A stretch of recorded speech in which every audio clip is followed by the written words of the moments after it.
I am kind of into kombucha lately, and I decided it would be better to make it than to keep buying it because it's like $5 a bottle and I just keep buying it. It's actually seemingly easy to make. We will find out.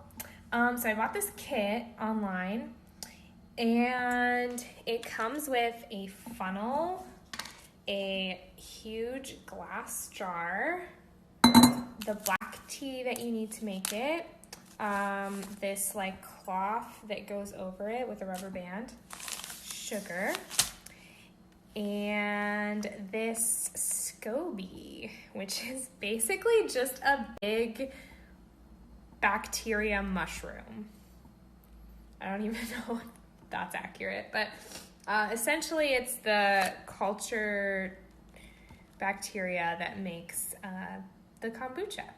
Okay, so the first step is to fill up 4 cups of water and boil the water. Cups here.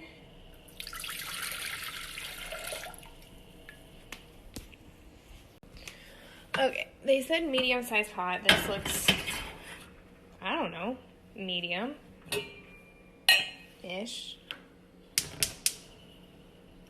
Okay, so we got 2 cups. Okay, there's 4. Just waiting for it to boil. This is taking so long. So it's finally boiling after what feels like forever. Oops, I dropped a tea bag. And then it says just place the tea bags in the boiling water. There has got to be a better way to do this. But I'm not sure what it is. So here we go. And there are 8 of these. Oh no. This is terrible. There has to be a better way to do this. This is not the answer. But this is what it is. I'm afraid these are going to catch on fire. Okay. Yep, that's what it is right now. And then it says to do that. Oh, it is. It is catching on fire. You guys.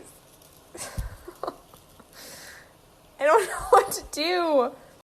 So it turns out you got to turn it off before you put these in. And then you set the timer. Wow, I apologize for my nails right now. For 5 to 6 minutes. Fell in the water, but don't do what I did. I'm gonna put it at 5. And yeah, so I turned it off and it's better.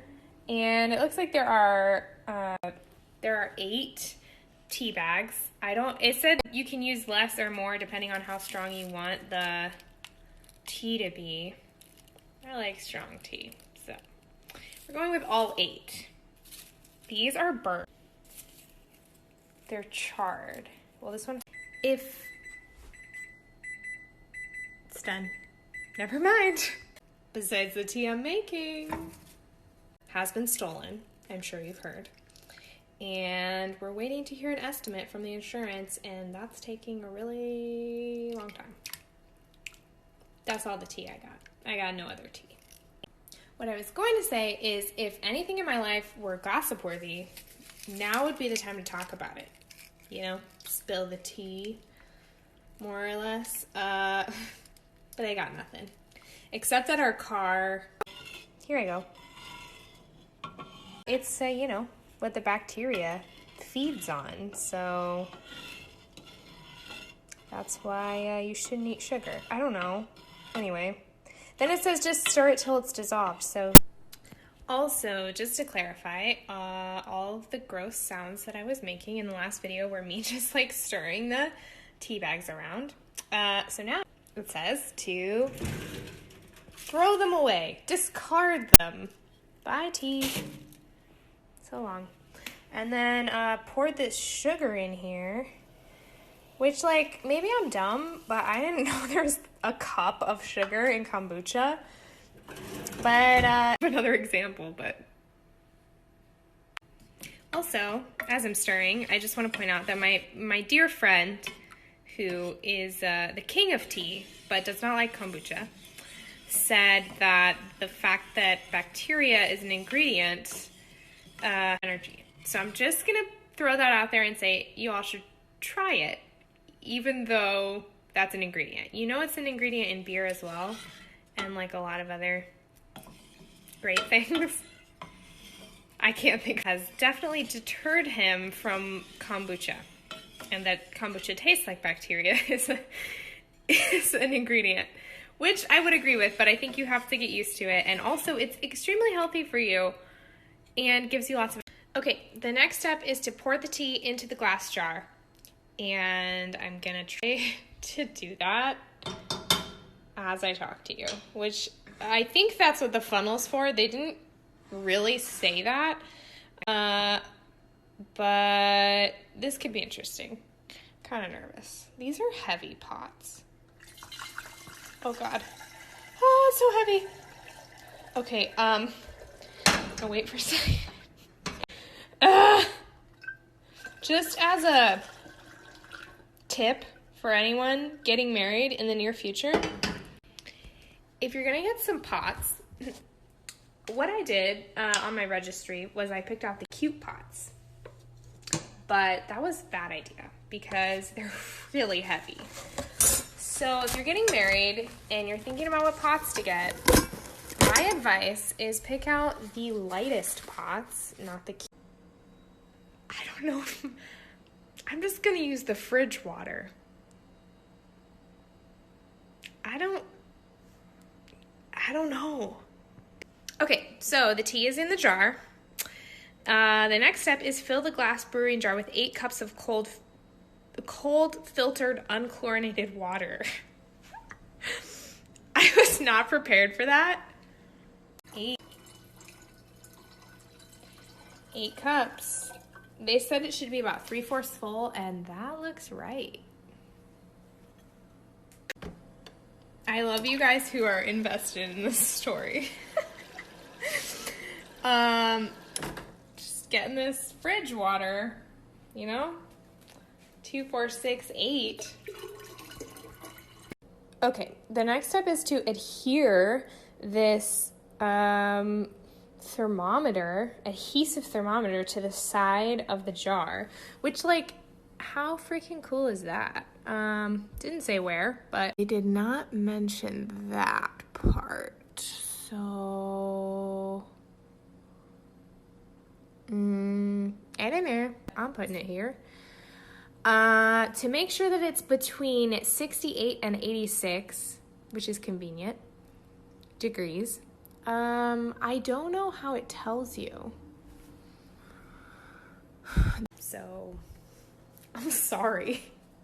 Also, I apologize for those of you that are used to me doing like videos about my macrame and my plants and like not really saying much. I don't know what happened to me tonight, but I just felt like this was important. If someone knows how to work an adhesive thermometer, let me know. But I'm just gonna go ahead with the next step anyway. Okay, so I still haven't figured out how to tell what the temperature is. It looks like there's like a blue mark at 80 and a green mark at 82. I am so, like, I might be a complete idiot about this, but it smells like death. Okay, so the next step is to pour the SCOBY in there. All of it. This whole bag. Not just the little piece, but the whole thing. So I'm not gonna be worried. I'm just let my SCOBY do what my SCOBY's gonna do. You know what I'm saying? It's telling me that the SCOBY may either sink or float, and not to be worried. Not to be worried either way, because it won't affect the fermentation process. And it's looks like it's a floater. Okay guys, here's the moment of truth. Will you be a floater or a sinker, SCOBY? What will you be? What will you be? Oh, there it is. Oh, be a 4.5 or below. science class because we got to use these pH strips to test the pH of this liquid. And it says it needs to... Okay, so the next step is to stir.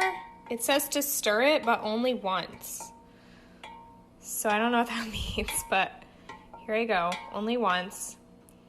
And then we're going to sign. It's a 4. Okay, the SCOBY's still swimming around, but here we go. It looks like it needs to be orange or red or one of those colors. It can't be like purple or green or...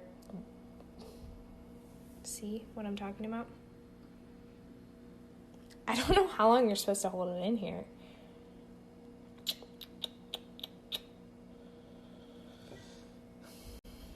It looks like a 4 or a 6.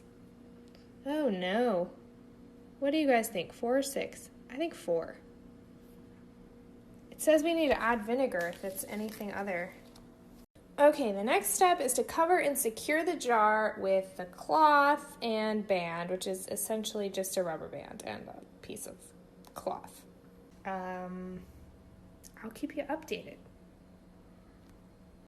All right, so that part is done. It low-key reminds me of like elementary school in church when we used to have to like dress up for the Christmas pageant and like everyone was a shepherd. Think about it. Shepherd. Does that not say shepherd to you? Anyway, so now the next step is just to wait for 7 to 12 days and you have kombucha, I think. There's no other steps, so I assume that's the result. You guys, I love my SCOBY. Look at him. He's just making so much life right now.